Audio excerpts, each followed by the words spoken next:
మంత్రి రేవంత్ రెడ్డి నాబార్డు చీఫ్ నైతే కలిసిండు.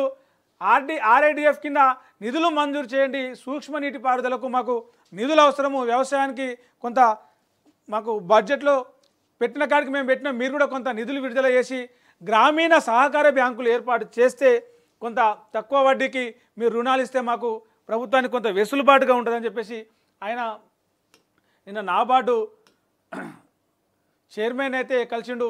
మీరు వీళ్ళంత తక్కువ వడ్డీకి రుణాలు ఇస్తే దానికి ప్రభుత్వానికి ఉపయోగకరంగా ఉంటుందని చెప్పేసి అయితే ఆయన మాట్లాడిన. దాంతోపాటే ఈరోజు చెన్నైకి కూడా వెళ్ళబోతూ ఉన్నాడు. ఏదైతే డీలిమిటేషన్ వ్యవహారం దక్షిణాది రాష్ట్రాలకు అన్యాయం జరుగుతుంది అని దేశవ్యాప్తంగా చర్చ జరుగుతున్నదో, తమిళనాడు, కేరళ, కర్ణాటక, తెలంగాణ, ఆంధ్రప్రదేశ్ ఈ రాష్ట్రాలకు సంబంధించి పార్లమెంటులో ప్రాతినిధ్యం తగ్గిపోతుంది, మనకు మాట్లాడే ఇది ఉండదు, కేంద్రం ఇచ్చే నిధులు కూడా తగ్గిపోతాయి, జనాభా ప్రాతిపదికన పునర్విభజన నియోజకవర్గాలు పునర్విభజన చేయబోతూ ఉన్నారని చెప్పేసి దేశవ్యాప్తంగా ఏదైతే చర్చ జరుగుతున్నదో దాని మీద ఈరోజు దక్షిణాది రాష్ట్రాలన్నీ కూడా ఒక అఖిలపక్షంగా ఏర్పడి ఈరోజు ఒక భేటీ కాబోతూ ఉన్నాయి. ఆ భేటీకి కూడా ఈరోజు CM PCC chief Mahesh Kumar గౌడ్తో కలిసి ఆ నియోజకవర్గాల పునర్విభజన భేటీలో దక్షిణాది రాష్ట్రాల అఖిలపక్ష మీటింగ్లో అయితే ఈరోజు పాల్గొనబోతూ ఉన్నాడు.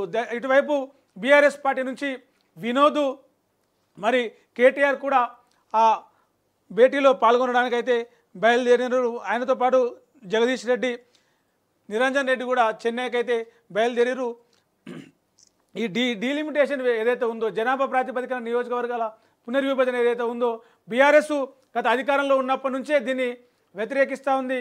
కేంద్ర ప్రభుత్వానికి ఈ నిర్ణయం ఎప్పుడో అమలు చేస్తుంది, దక్షిణాది రాష్ట్రాలకు అన్యాయం జరుగుతుందని చెప్పేసి గత కొన్నేళ్లుగా కూడా బీఆర్ఎస్ పార్టీ దీన్ని ప్రజల ముందుకు తీసుకెళ్లే ప్రయత్నం చేసింది. ఇప్పుడు తాజాగా దక్షిణాది రాష్ట్రాలన్నీ కూడా ఇదే అంశం మీద ఒక్కటి కాబోతూ ఉన్నాయి. మరి దీని మీద కేంద్రమేమో ఒకవైపు మేము అలాంటిది ఏమీ చేయట్లేదు, అలాంటి ఆలోచనే లేదు, దక్షిణాది రాష్ట్రాలు ఎన్నికల కోసం ఓట్ల కోసం ఇదంతా చేస్తూ ఉన్నాయి అని చెప్పేసి కేంద్రం చెప్తా ఉంది. మరి దక్షిణాది రాష్ట్రాల భేటీలో ఈరోజు ఎలాంటి కార్యాచరణ వాళ్ళు తీసుకోబోతూ ఉన్నారు, నిజానిజాలు ఏంటి, దీని అంతా కూడా సాయంత్రానికైతే ఒక క్లారిటీ వచ్చే